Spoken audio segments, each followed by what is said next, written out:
cool, crisp November morning, and we're on the River Dane and we're in search of them elusive chub. What I'm trying to do at this time of year is locate them shoals of chublets and chub, and find out where their winter haunts are. It does change year to year, but once you find them, they're generally there all year, so it's well worth covering the ground while the days aren't so cold and short, and you've got that bit of extra time to try maybe a couple of swims. What I'll do quickly now is go over the side tray and the setup we're going to use today. It's 4 pound 4 ounce float fish, and I'm using my 14-foot Dren Aculite. The float that I've gone with today, I just managed to push this down a bit, is a 6 number 4 stick float. The swim in front of me is about 6 or 7 foot deep, so that's ideal. And when we look at the swim, we'll have a look at the choices and why.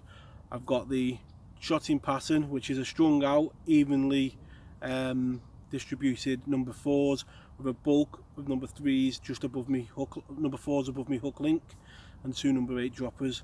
So the size 18 hook, and it's 1 pound 7 ounce Bay of Pearl on for the hook link.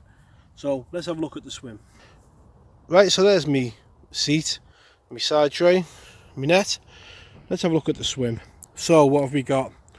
We've got a thin channel coming in here from the river upstream. The river's flowing left to right, so you've got the river coming in narrow and then opening up to this big bend in the river. And if you look downstream, it is a lovely bend in the river. And bends in rivers, especially when they're a small river, are always good places to target in winter, because normally you've got a good bit of depth. And this one, well, if there's not chub underneath there, there's probably going to be a couple of beavers. We've definitely got cover. Depth wise, it's about 6 or 7 foot, which for this river is quite deep. It's normally 2 to 3 to 4 foot in most places, so this is a good winter area, and it's quite even across. Now if you can see there, if I zoom in, there's a crease in the river here. Now when we talk about a crease, it's the line between slow and fast water. If you look at the water going through there, if you see that moving, it's quite fast. If you look on the inside, it's barely moving. Now what does that do for the fishing? Well, my plan is going to be fish the sticky on the outside, faster water, because I know that this deep water here could hold fish. It's a good fish holding area for roach, bream, pike. Mr. Pike might be about here, definitely. And that is almost certainly a good place for Mr. Chub to live. But it has got everything. It's not going to be easy. You have to keep the line on the outside of the slack, but I'm confident that we'll get a bite or two. So let's make a start. It's probably one of the deepest spots I've found, and I would expect it could be quite a good roach swim. There's a lot of depth and a slack on the inside, so feeding there, hoping that the maggots go in a straight line. I'm just trying to keep on the outside of that slack. And there's a fish, first cast,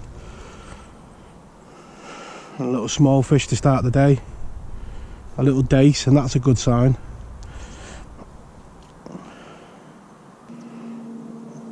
We keep feeding.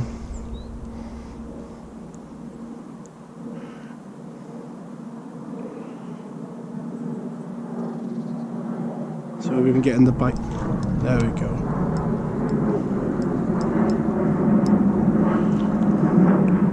There's a perch. So already in the first couple of casts we've had a dace and a perch, and that's just how I will start a session. Now already from them first couple of casts, I'm already thinking about putting a bit of hemp in, and I'm just going to put it there because that's where I've been getting the bites.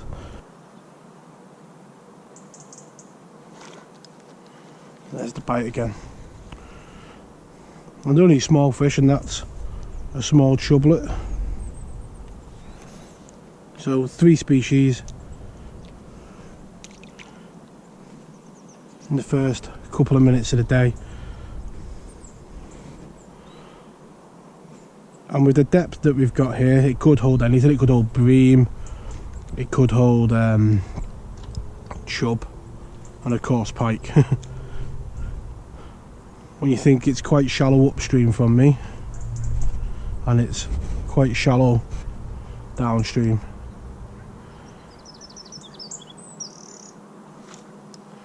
And the good thing about this peg could be that you've got a line that goes down the outside, and you've got a line that comes on the inside, so you could get 2 bites of the cherry. You could run down, risk missing a bite, and then come onto this inside line and have a second little line as such,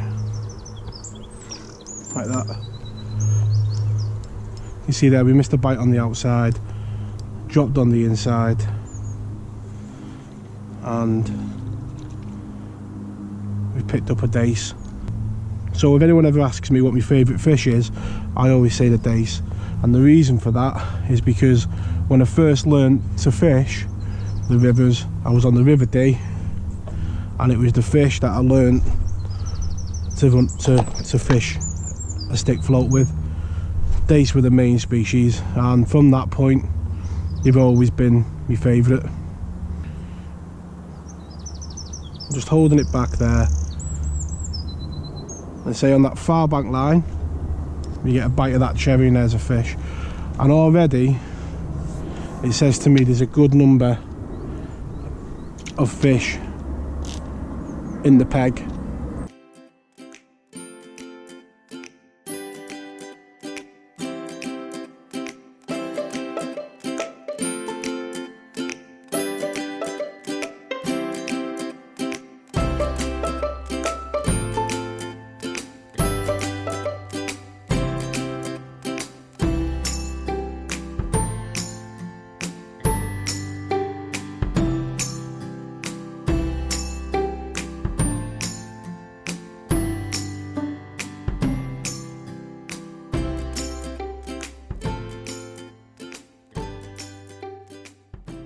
It's all about what's in front of you on the day, and that's why it's so enjoyable. The key when there's a lot of fish is to remain disciplined. It's not a huge river, so there's not going to be like a river Severn or a river Dee amount of fish in front of you. It might be a case that today's fishing is catching these small fish all day, because that's what's in front of you. And that is the beauty of river fishing. You never really know what type of day you're going to have. But from a feeding point of view, we're about an hour in and it's been a bite of chuck, but I'm still feeding about that many maggots because I'm getting bites. And what I don't want to do is put too much bait in and kill the swim.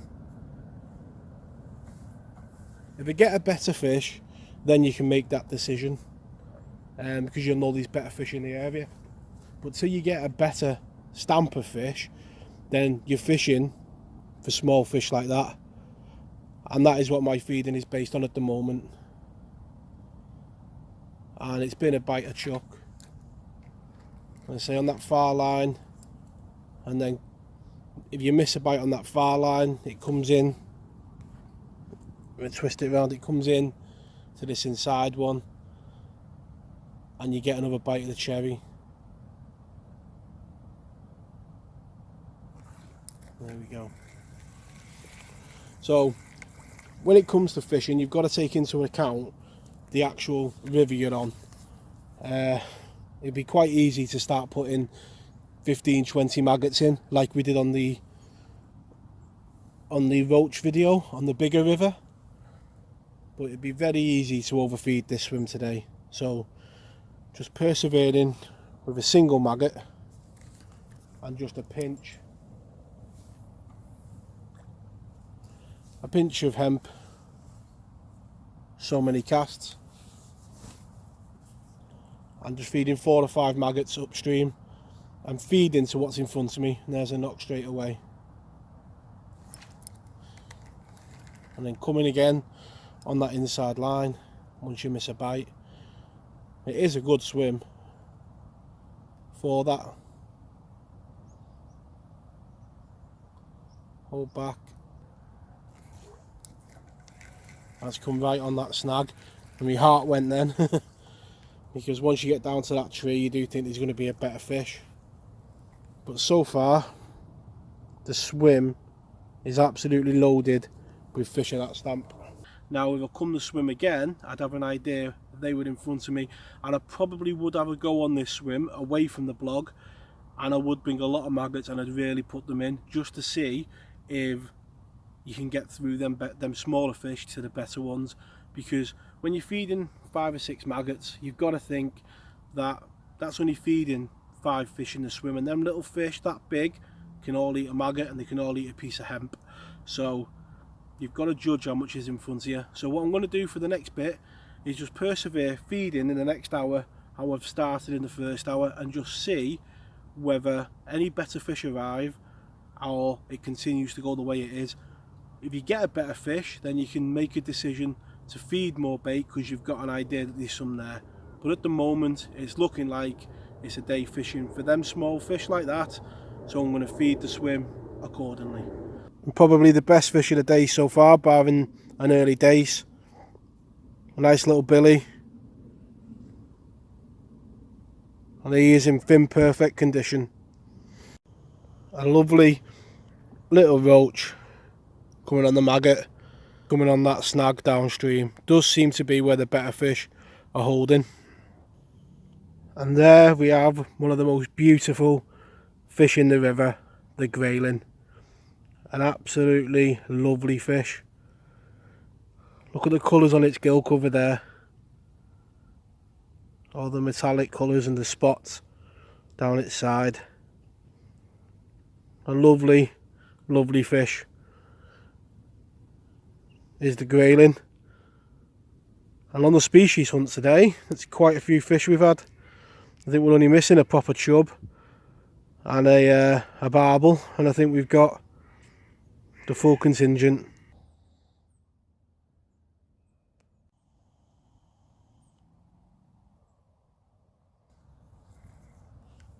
Got another species on the list, and how many people's first fish were a gudgeon. If they got to about £5 or £10, I think they'd be the most popular fish around because they are beautiful with the colours. And there we are, the second grayling of the day. A lovely, lovely fish is the grayling. And I used to fish a river in Wales that was full of them, and for a while now I've been thinking about having a trip back for them. Long overdue. And I think this winter we will. We'll go back and fish an old friend and look for some of these. Wiry as they come, really hard to hold. So we're getting back straight away. So midday, decided to call it a day. Bites did tail off. Like I thought they would either go one or two ways. Either the better fish would move in, or the bites would tail off from these fish. But plenty of bites, and a good mixed bag of fish. Right, so for the afternoon, got about 2 hours of the day left. Just going to try this swim on the way back to the car and see if we can pick any fish up. It's all about this time of year, like I say, trying as many swims as possible. So for 2 hours, let's see. And first trot down, a lovely perch. Better than any fish we had in that other swim already, and just shows you can spend a couple of hours in one swim and have one trot in the next and get completely different stamp of fish, and that's a cracking start.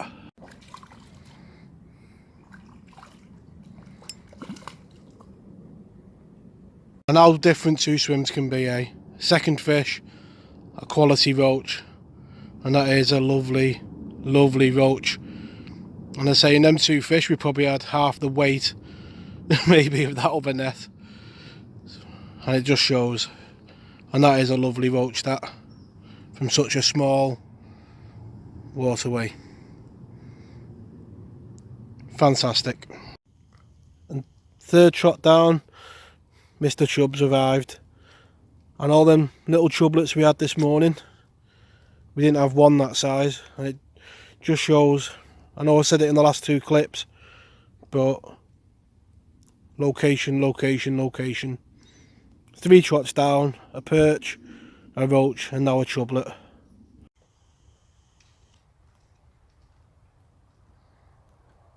And that's about the third chublet on the bounce, and a shoal of these is definitely moved into the swim. And on the feed, let's get it unhooked and in the net. And after a few chublets, a bit of a better one, a nice bend in the acolyte. Few chublets, and then all of a sudden a much better one. And I wouldn't be surprised if he's alone out there. It's a lovely chub. And like I was saying this morning, this time of year is just about finding them. And we'll have to do a full blog on this venue, won't we? And give it a full day. That's a lovely chub. And this swim has just absolutely gone mental. It's chub after chublet after chublet. And a proper shoal of chublets have moved in. And for the last half hour, it's been absolutely solid. Chublet after chub after chub. Be some net to look at the end in relation to the one this morning, and great fun. So there's the final net of fish, and I say when you look at that's coming 2 hours, two and a half hours in one swim. The other swim, what was it, all morning, and all them small fish, and that's what I was getting at earlier on. It's all about this time of year finding where the shoals are, and these fish probably won't move from where they are. So we'll treat this as a bit of a to be continued, and we'll leave it there. Tight lines in your own fishing. Be great if you could like and subscribe. I'll catch us all next time.